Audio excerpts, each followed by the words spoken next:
PMC présente Aujourd'hui l'espoir.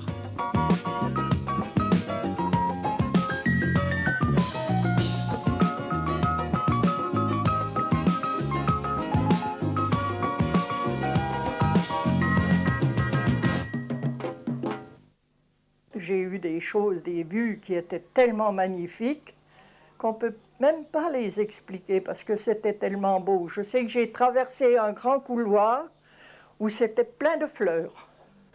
Et je suis arrivé dans un autre domaine qui était phénoménal, un domaine de l'esprit, le paradis, je ne sais pas où est-ce que c'était.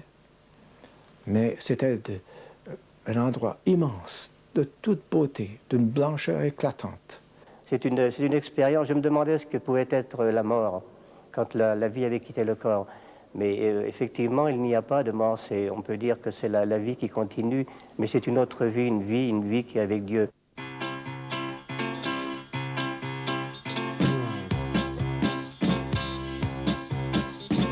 Je serai sur mon lit tout froid.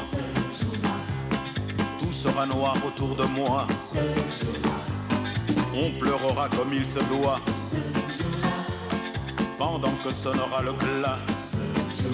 Vous mes amis, ce jour-là, je vous en prie, ne pleurez pas. Dites plutôt, il est parti en chantant ses chansons, comme un enfant qui rentre à la maison. Les braves gens prieront pour moi, faisant sur moi le signe de croix. D'autres chuchoteront tout bas le mal que j'ai fait ici-bas. Vous mes amis, ce jour-là, je vous en prie, ne pleurez pas. Dites plutôt, il est parti en chantant ses chansons, comme un enfant qui rentre à la maison.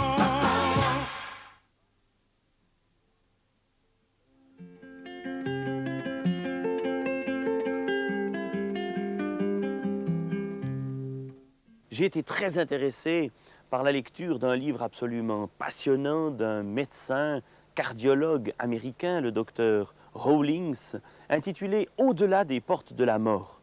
Dans ce livre, ce médecin fait état de toute une série de témoignages qu'il a rassemblés de personnes qui, pour certaines, étaient en état de mort clinique, d'autres étaient aux portes de la mort. La plupart d'entre elles avaient connu un arrêt cardiaque. Ces personnes ont fait état de ce qu'elles avaient vu dans cette situation. Cela rejoignait très étroitement ce que la Bible dit. Cela rappelait à ce médecin plusieurs choses qu'il avait entendues étant enfant à l'école du dimanche ou au catéchisme. Par exemple, la Bible nous dit qu'il est réservé aux hommes de mourir une seule fois, après quoi vient le jugement. Ce médecin a recueilli tous ces témoignages, ça lui a rappelé tout ce qu'il avait entendu étant plus jeune, et c'est ainsi qu'il est venu à une connaissance personnelle de Jésus-Christ.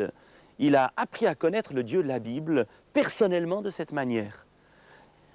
Dans cette ligne de pensée, j'ai moi-même eu l'occasion de recueillir plusieurs témoignages dignes de foi. Je pense tout d'abord à un de mes amis, un homme d'affaires qui est décédé il y a quelque temps dans le canton de Neuchâtel, en Suisse française. Cet homme, un chrétien engagé, dans ses derniers moments de vie, il avait sa femme, il avait ses enfants autour de lui, a rendu un témoignage extraordinaire. Il a dit « Oh, je vois le ciel, mais que c'est beau le ciel !»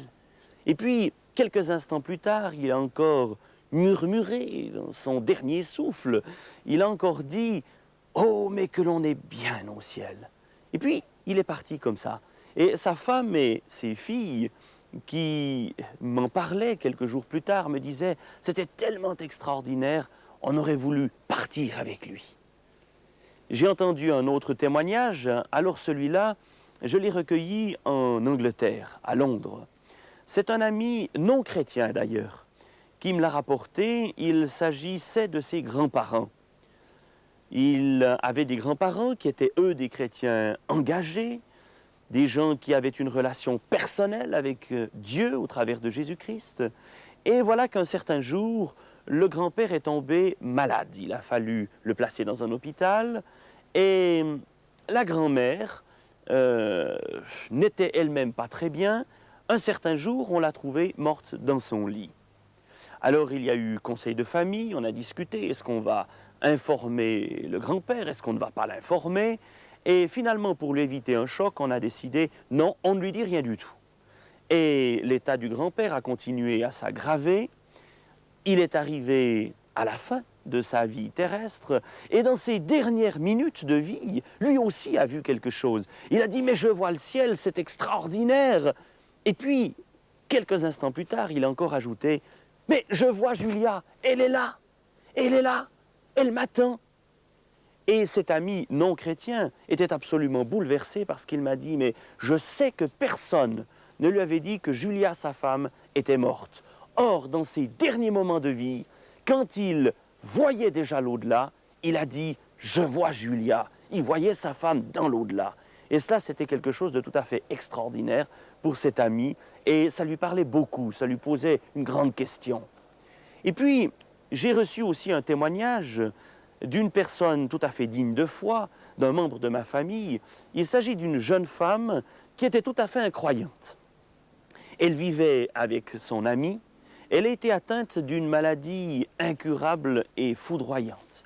Et cette jeune femme, dans ses derniers moments de vie, a dit à son ami, « Ni toi ni moi, nous n'avons cru ni à l'enfer, ni au ciel, ni à Dieu, ni au diable. Mais je vois l'enfer. » Et son ami lui a dit, « Mais chérie, tu sais bien, ce sont des légendes, c'est des histoires, ça n'est pas vrai. » Puis elle lui a dit, « Oui, j'ai bien cru comme ça jusqu'à maintenant, mais je te dis que je vois l'enfer, je vais en enfer. » Et son ami a pris une vieille Bible que sa mère lui avait donnée. Il a essayé de feuilleter, de lui apporter quelque chose, mais ne connaissant pas la Bible, ne sachant pas comment l'aider ni que lire, il n'a pas pu l'aider, en fait. Et cette jeune femme est morte quelques minutes plus tard dans ses bras en lui disant « C'est affreux, j'entre en enfer. »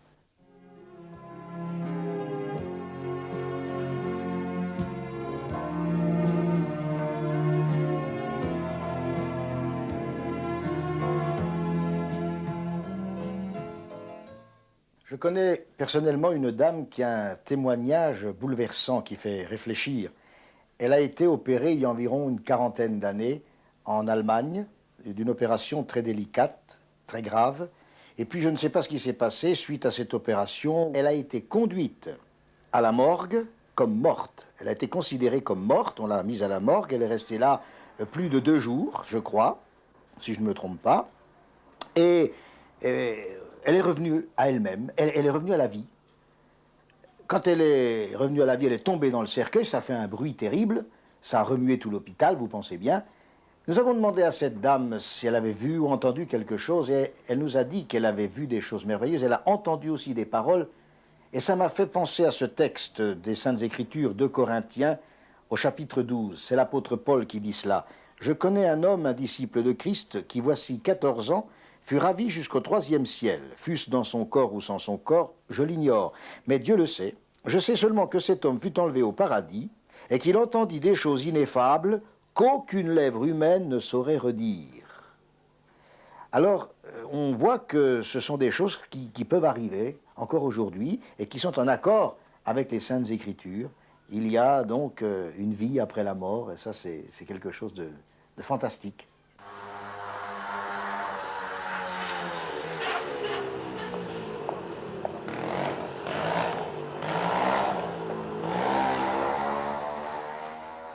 En 1942, j'ai dû aller en Allemagne d'une façon indépendante de ma volonté, mais j'ai tombé malade gravement. J'ai attrapé la mastoïdite, la méningite et tout ça a été cancéreux. J'ai donc dû être opérée et je suis passée sur le billard de 1h de l'après-midi jusqu'à 6h du soir. Voici encore un souvenir que je peux montrer. Les autres sont cachés par les cheveux. Puis je me suis retrouvée dans ma chambre. Et alors, à ce moment-là, on est venu, quand j'ai été complètement réveillée, on est venu m'apporter 5 cachets à boire avec la moitié d'un verre d'eau. obligatoire de les avaler, parce que vous savez, les Allemands, c'est pas les Français, hein? Eh bien, j'ai donc avalé mes cachets, j'ai eu bien du mal, mais enfin, je les ai avalés quand même. Puis le soir, j'avais soif. Alors, ils viennent apporter de la tisane, puis ils donnent de la tisane autour de moi, puis pas à moi. Oh là, c'était compliqué. Le temps qu'elle a tourné les yeux, moi j'ai attrapé la cruche de tisane, puis je l'ai bu complètement. Entièrement, alors que je n'avais pas le droit d'en boire. Puis, ma foi, le lendemain, je n'étais pas dans mon lit, j'étais sur mon cercueil. J'y ai été 48 heures. Et c'est dans ces 48 heures-là que j'ai fait un beau voyage. Parce qu'alors, à ce moment-là, j'ai eu des choses, des vues qui étaient tellement magnifiques qu'on ne peut même pas les expliquer parce que c'était tellement beau. Je sais que j'ai traversé un grand couloir où c'était plein de fleurs. Et je suis arrivée à une grande porte, en or certainement, parce que ça brillait comme le soleil. Et j'ai vu une grande table préparée qui faisait le rond comme ça. Et j'ai regardé, forcément, j'ai regardé, et puis c'était tellement beau que j'étais en extase, si vous voulez, malgré ma position. Et puis je suis restée comme ça. Il y a eu des choses qui m'ont été dites, mais je n'ai jamais pu les répéter. Parce que c'était quelque chose de tellement immense, tellement quelque chose de splendide, de tout ce qu'il y avait de plus magnifique, qu'il m'était impossible de... Et puis, au bout d'un certain temps, enfin à peu près au bout de 48 heures, je me suis réveillée. J'ai commencé à me remuer, puis j'ai commencé à tâter pour voir si je n'étais pas enfermée. Puis en me remuant comme ça, ma foi, les planches se sont écartées. Zou! Dedans le cercueil. Alors là, je suis tombée presque assise. Et comme j'étais redressée, ça a fait beaucoup de bruit. Et justement, une infirmière passait dans le couloir. Elle a entendu du bruit, elle a ouvert la porte, parce qu'il faisait noir là-dedans, complètement noir, c'était entièrement noir. Et quand elle m'a vue, quand elle m'a aperçue, elle a poussé un hurlement, mais un hurlement. Je crois que la ville de Saint-Dié aurait été réveillée, c'est pas possible. Et puis, elle a été chercher l'infirmière en chef. L'infirmière en chef est venue, mais pendant ce temps-là, moi, j'étais culbutée en dehors de mon cercueil. Hein. Je tenais pas de rester dedans. Et puis, après ça, ben, ma foi, on a appelé le docteur pour me faire mon premier pansement. Et quand le docteur est arrivé, la première chose qu'il a dit, « Mais qu'est-ce que c'est que ce parfum que vous avez sur vous? On vous a pourtant pas parfumé avant de vous y mettre. » Je dis, je ne sais pas. Ce que je sais, je dis, c'est que j'étais bien ou que c'est que j'étais. Je voudrais bien savoir seulement pourquoi que je suis revenue sur cette terre de misère et de malheur. Parce que j'ai dit, c'était vraiment magnifique où j'étais. Voilà ce que je peux vous dire.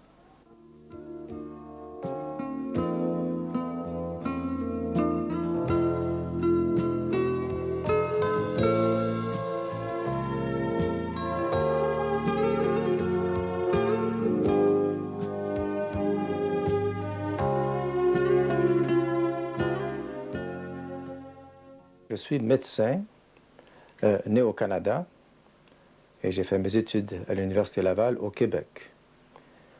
Ensuite, je suis entré aux États-Unis pour faire des études de spécialité dans les maladies pulmonaires. Et après, j'ai fini ma carrière, 30 ans de médecine, dans l'État du Texas, où je travaillais dans un centre hospitalier universitaire, où j'étais responsable surtout chez les chroniques. Ceux qui souffraient de maladies d'emphysème pulmonaire, de bronchite chronique, même les cancéreux pulmonaires. Après une conversion qui s'est passée lorsque j'avais à peu près 45 ans, j'ai eu une relation personnelle avec Jésus. Je savais que c'est lui qui était mon sauveur, c'est lui qui était mon maître.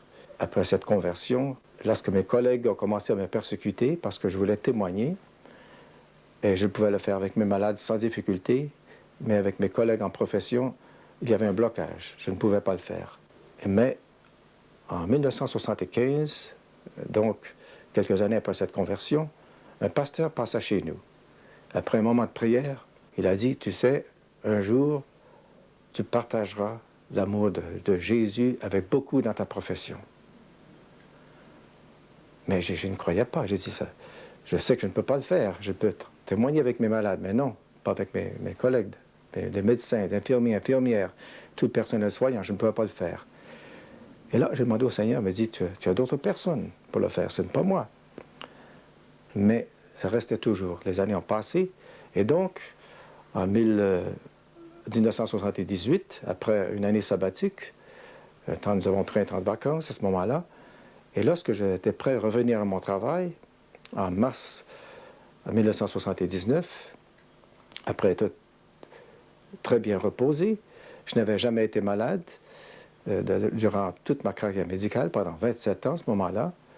Je me sentais très bien, j'avais une santé de fer, comme on dit.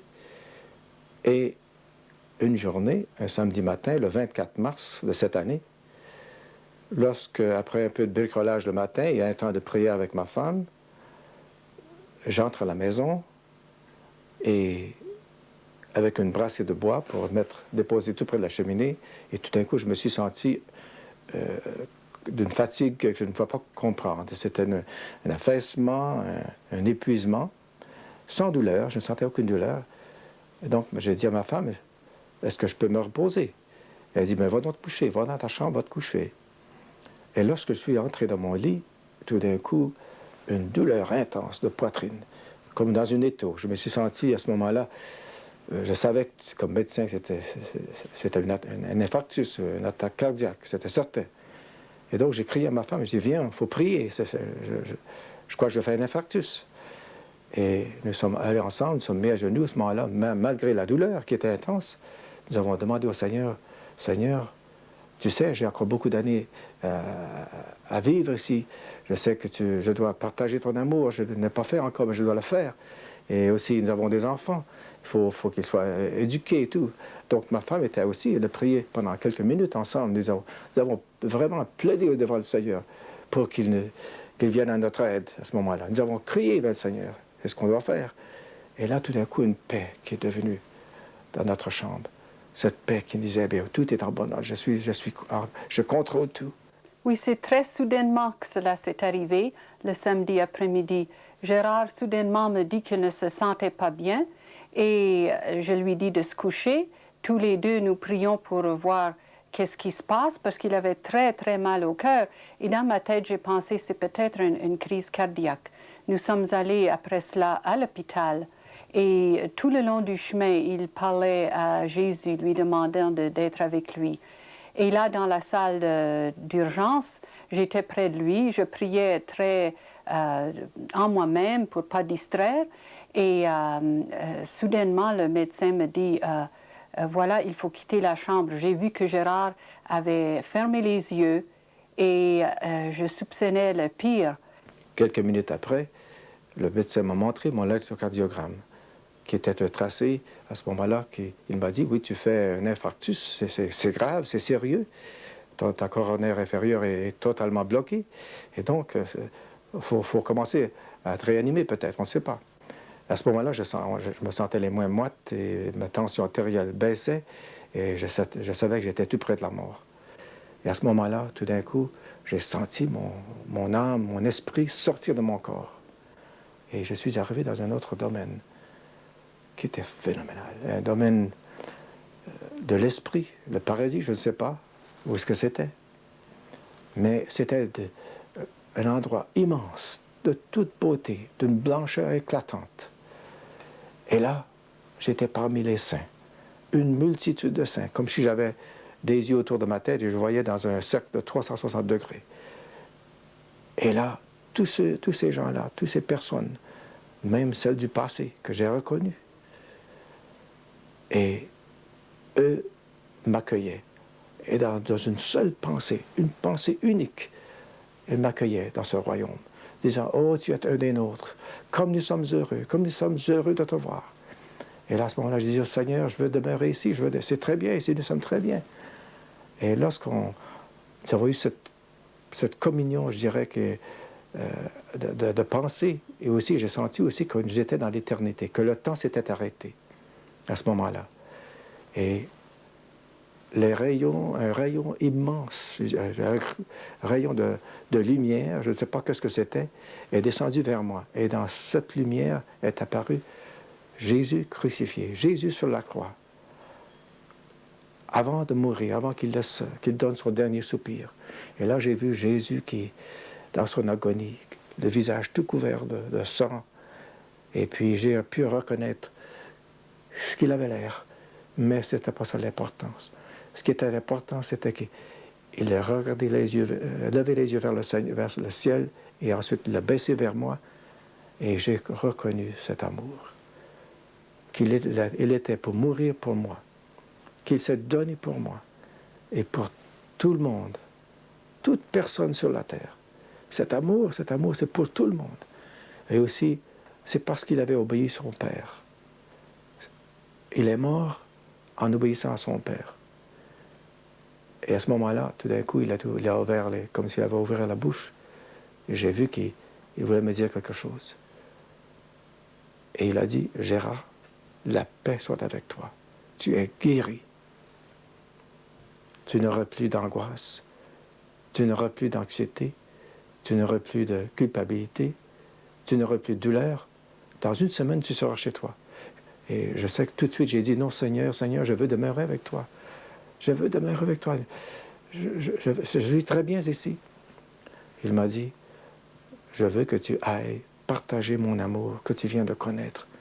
Partage-le avec ta famille, tes amis, ta communauté, avec tous ceux avec qui je te mettrai en contact. Alors j'ai dit, Seigneur, non, je veux rester ici, je suis bien avec toi ici, Seigneur. Et Jésus a dit, non, je veux que tu ailles partager mon amour. Tu sais, Jean connaît tout au sujet de mon amour. Je veux que tu lises l'évangile de Jean, les 2 épîtres de Jean et l'Apocalypse. Parce que Jean est mon bien-aimé. Il connaît mon amour. Et encore, j'ai dit, Seigneur, non, je veux demeurer ici. À ce moment-là, tout d'un coup, Jésus a dit, tu sais, il y a plus d'âmes qui entrent dans mon royaume aujourd'hui que dans n'importe quel temps de l'histoire de la terre. Et tout d'un coup, il est disparu. Et je me suis senti rentrer dans mon corps. Et là, tout d'un coup, j'attendais les médecins, infirmière. On était après me réanimer. Je ne savais pas, je n'avais aucune douleur, aucune connaissance. J'étais dans un autre endroit, vraiment, dans un paradis, je ne sais pas où. Mais à ce moment-là, dans ce coma que j'ai passé plusieurs heures, je voulais retourner vers le Seigneur. Mon désir, c'était non pas de rester sur la terre, mais de retourner vers le Seigneur. Mais là, on faisait tout sur la terre pour me réanimer. J'avais fait un arrêt cardiaque qui a duré à peu près environ 4 minutes.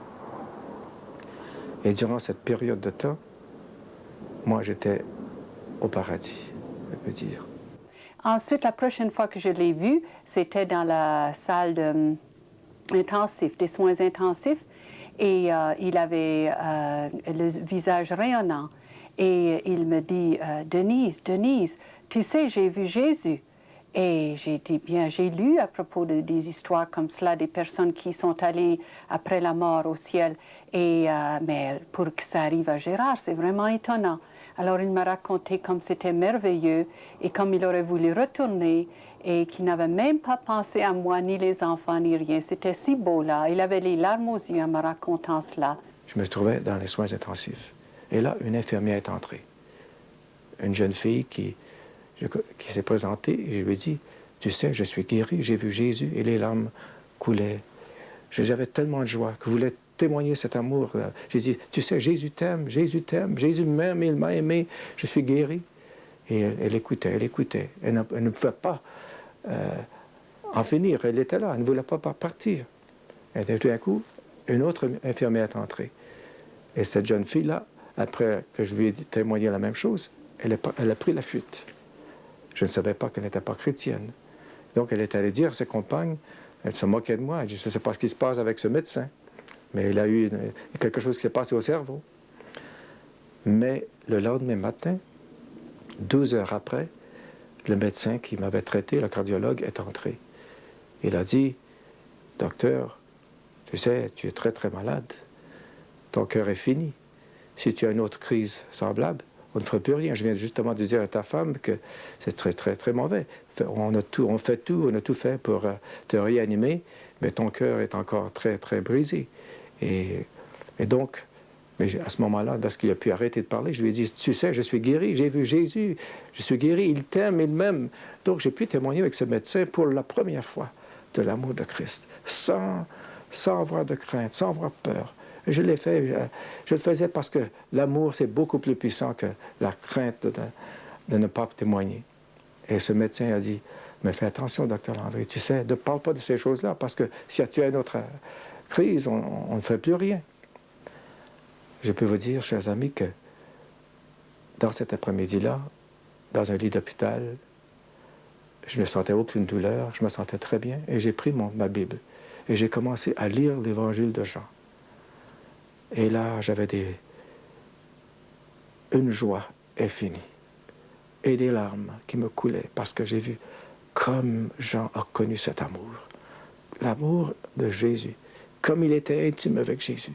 C'est le seul apôtre et Paul qui ont connu cet amour.